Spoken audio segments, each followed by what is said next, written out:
बात करते हैं सिजोफ्रेनिया के साइन एंड सिम्टम्स की। सबसे पहले फर्स्ट साइन एंड सिम्टम्स होता है इसका प्राइमरी सिम्टम्स है जो क्या आता है 4 एज ऑफ ब्लूरल। इसमें से क्वेश्चन आता है बहुत बार एग्जाम में कि 4 एज ब्लूरल जो ब्लूरल के दिए हुए 4 एज है उनमें से कौन सा है या कौन सा नहीं है। जैसे कि क्वेश्चन में आपको 3 एज दे दिए जाएंगे और पूछ लिया जाएगा इनमें से कौन सा ब्लूरल का ए नहीं है सिजोफ्रेनिया में। और बहुत बार होता है कि इनमें से इन चारों में से एक आपको ऑप्शन में दे दिया जाएगा और पूछा जाएगा इनमें से कौन सा है। तो इसमें बहुत बार क्वेश्चन बनते हैं, तो आइए हम इनको पढ़ते हैं। जैसे पहला आता है ऑटिस्टिक थिंकिंग और बिहेवियर। पहला ए है हमारा ऑटिस्टिक थिंकिंग और बिहेवियर। आइए देखते हैं ये क्या होता है। ऑटिस्टिक थिंकिंग और बिहेवियर का मतलब वो सेल्फ सेंटर्ड हो जाता है, मतलब उसको अपनी एक दुनिया बना लेता है वो अलग से, कि फैंटेसी बोल सकते हैं इसमें, एक फैंटेसी वर्ल्ड में रहता है। फैंटेसी वर्ल्ड में उसको किसी से कोई मतलब नहीं होता, वो सोसाइटी से आइसोलेट हो जाता है, आइसोलेट फ्रॉम सोसाइटी। फिर नेक्स्ट हम बात करते हैं एम्बिवेलेंस। जो सेकंड ए है वो हमारा होता है एम्बिवेलेंस। एम्बिवेलेंस का क्या मतलब होता है, जैसे किसी एक ही ऑब्जेक्ट के प्रति हमारी दो जब धारणाएं बन जाती हैं, जैसे कि एक पॉजिटिव हो और एक नेगेटिव हो। जैसे कि अब बाइक कोई ले लो, हमें कोई बाइक बहुत ज्यादा पसंद है तो हम चाहते हैं कि पॉजिटिव है वो हमें इतनी ज्यादा पसंद है, गुड लुकिंग है, जैसे रेसिंग बाइक आती है।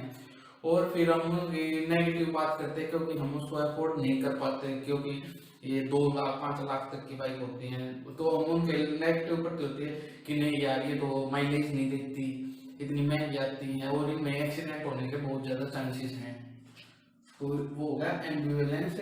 किसी एक ऑब्जेक्ट के प्रति जब हमारे दो थॉट हो जाते हैं, एक पॉजिटिव और एक नेगेटिव सेम ऑब्जेक्ट के लिए, तो उसमें वो होता है एम्बिवेलेंस। फिर हमारा थर्ड आता है एसोसिएशन डिस्टरबेंस। एसोसिएशन का मतलब जब किसी कोई हम काम कर रहे हैं, एसोसिएशन का मतलब उसको लगातार करते रहना, उसमें जब डिस्टरबेंस हो जाती है तो उसको बोलते हैं एसोसिएशन डिस्टरबेंस। जैसे कि formal thought disorder, formal thought disorder. जैसे कि आप इसका एग्जांपल ले सकते हैं, मैं आपको पढ़ा रहा हूँ तो मैं यही भूल जाऊं कि मैं आगे मुझे क्या पढ़ाना है, तो वो मेरी हो गया एसोसिएशन डिसऑर्डर डिस्टरबेंस, सॉरी। फिर आता है नेक्स्ट ए है जो है अफेक्ट डिस्टरबेंस। इसमें मेन जो होता है वह आता है डिप्रेशन, बाइपोलर मूड डिसऑर्डर,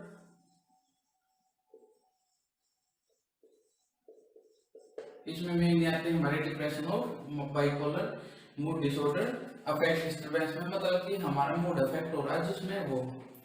फिर नेक्स्ट जो सिम्टम्स आते हैं वह है डिसऑर्गेनाइज्ड। डिसऑर्गेनाइज्ड का मतलब गलत जो मतलब बना हुआ है, गलत धारणा जो हमारी। डिसऑर्गेनाइज्ड का मतलब हम टोटली बोल सकते हैं जो गलत है, जो नॉर्मल नहीं है। इसमें आता है हमारा डिसऑर्गेनाइज्ड बिहेवियर, डिसऑर्गेनाइज्ड बिहेवियर। इसमें क्या करता है, जो पेशेंट होता है वह ओपन मेंस्ट्रुएट करेगा, यूरिनेट करेगा ओपन में, जो कि ये नॉर्मल नहीं है, एबनॉर्मल है। और समर में विंटर के कपड़े पहनेगा, विंटर क्लोथ्स।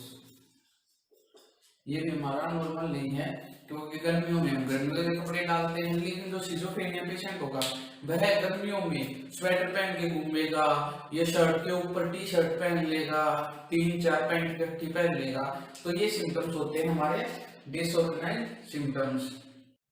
अब हम बात करते हैं सिजोफ्रेनिया के नेक्स्ट साइड सिम्टम्स की, जो है पॉजिटिव सिम्टम्स और नेगेटिव सिम्टम्स। अब देखते हैं पॉजिटिव सिम्टम्स को समझते हैं। पॉजिटिव सिम्टम्स में देखो जैसे ये प्लस का निशान आ रहा है तो इसमें कुछ ना कुछ हमारे बिहेवियर में ऐड होगा, मतलब हमारे बिहेवियर में कुछ एक्स्ट्रा आएगा। और इसमें जैसे माइनस का साइन आ रहा है तो इसमें हमारे बिहेवियर में से कुछ सब्ट्रैक्ट होगा। जैसे कि पॉजिटिव सिम्टम्स में हमारे आते हैं डिल्यूजन और हेलुसिनेशन और नेगेटिव सिम्टम्स में हमारे आता है एवोल्यूशन, एनेडोनिया और एपैथी। आइए अब इनके बारे में हम समझ लेते हैं। डिल्यूजन क्या है? डिल्यूजन एक थॉट का डिसऑर्डर है जिसमें हमें एक फॉल्स फिक्स्ड बिलीफ हो जाती है, जैसे कि हम किसी भी चीज को मिस इंटरप्रेट कर लेते हैं। जैसे कि इसका एक जाना माना एग्जांपल है कि किसी एक अंधेरे कमरे में कोई रस्सी है, हम उसको साफ समझ लेते हैं गलती से, तो वो होता है डिल्यूजन हमारा।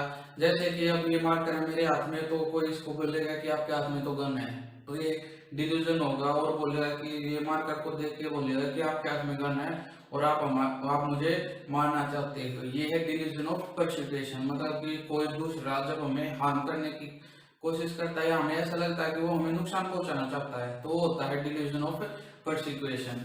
फिर हम बात करते हैं हेलुसिनेशन की। ये एक परसेप्शन का डिसऑर्डर है।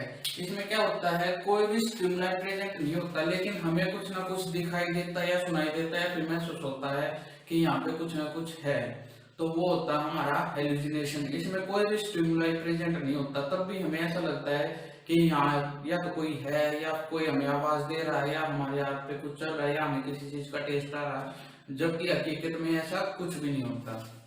फिर हम बात करते हैं एवोल्यूशन की। एवोल्यूशन क्या है?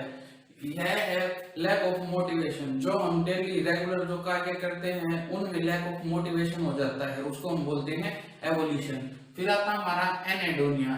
एनेडोनिया का मतलब होता है जिस काम को करके हम पहले बहुत ज्यादा खुश होते थे, उस काम को करने में अब हमें कोई भी इंजॉयमेंट नहीं मिलता, हम उसको कोई भी इंजॉय नहीं कर सकते अब फिलहाल, तो उसको बोलते हैं हम एनेडोनिया। फिर हम बात करते हैं एपैथी की। एपैथी क्या होता है? ये एपैथी ब्लंट मूड होता है, बिल्कुल वो एक न्यूट्रल रहेगा, ना उसको खुशी होगी किसी बात की, ना उसको किसी बात का दुख होगा, वो बिल्कुल सुन बैठा रहेगा एक तरीके से बोला जाए तो। फिर हम बात करते हैं नेक्स्ट सिम्टम्स की, जो है मोटर या फिर कैटाटोनिक सिम्टम्स। इसमें सबसे पहले आता है पोस्चरिंग और कैटाप्लेक्सी। इसमें क्या होता है, पेशेंट जो होता है वह लगातार एक ही पोस्चर में रहता है,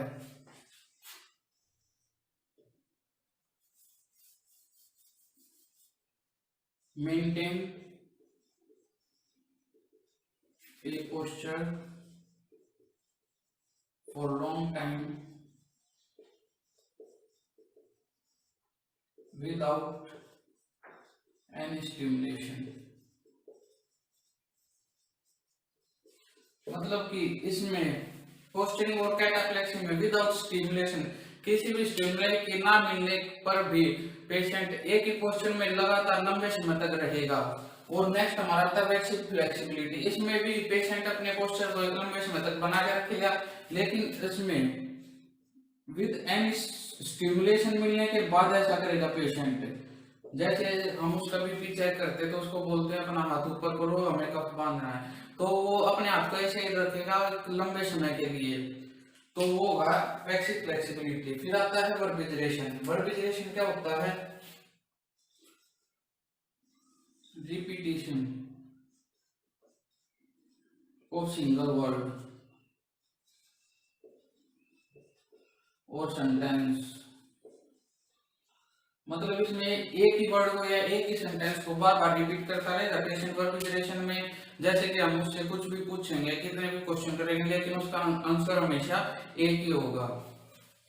तो नेक्स्ट देख लेते हैं, नेक्स्ट है प्रिजर्वेशन। प्रिजर्वेशन में भी सेम होता है, लेकिन इसमें हम पेशेंट से चाहे कुछ पूछे या ना पूछे, लेकिन पेशेंट लगातार एक ही चीज को रिपीट करता रहेगा, या कोई वर्ड हो या सेंटेंस हो या कुछ भी हो, उस एक चीज को लगातार वो रिपीट करता रहेगा, चाहे उससे कोई बात भी ना कर रहा हो तब भी, होता है प्रिजर्वेशन। फिर नेक्स्ट आता है इकोलेला। इकोलेला में क्या होता है? यह भी रिपीटेशन होता है, रिपीटेशन ऑफ सेंटेंस। इसमें क्या होता है, जैसे कि मैं पेशेंट के साथ उसकी हिस्ट्री कलेक्ट कर रहा हूँ, मैं पेशेंट को पूछ रहा हूँ आपका नाम क्या है, उससे रिप्लाई पेशेंट वर्बिजरेशन में तो पेशेंट अपना नाम रिप्लाई कर रहा था, जैसे कि उसका नाम कुछ भी लगा लो, हम उसका नाम है अंशुल है तो वो हमेशा एक ही हमें आंसर देगा, अंशुल अंशुल अंशुल, चाहे उससे क्वेश्चन कुछ भी करें।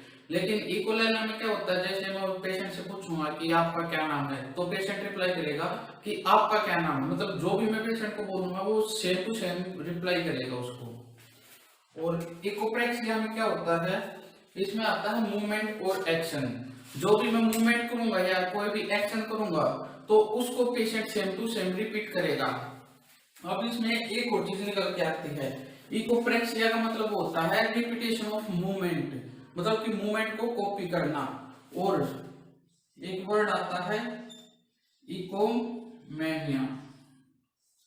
इकोमेनिया इसमें क्या होता है, इसमें वो एक्शन को कॉपी करता है, जैसे कि मैंने पेन उठाया तो वो भी सेम पेन उठाएगा। ऐसा नहीं है कि वो खाली वो एक्शन मूवमेंट करके छोड़ देगा, नहीं, वो उसके हाथ में भी पेन होगा, अगर मेरे हाथ में पेन है तो। इसमें क्या होता है, इसमें आएगा कॉपी ऑफ मूवमेंट, सॉरी इसमें आएगा कॉपी ऑफ एक्शन, और इकोप्रेक्सिया में आएगा कॉपी ऑफ मूवमेंट।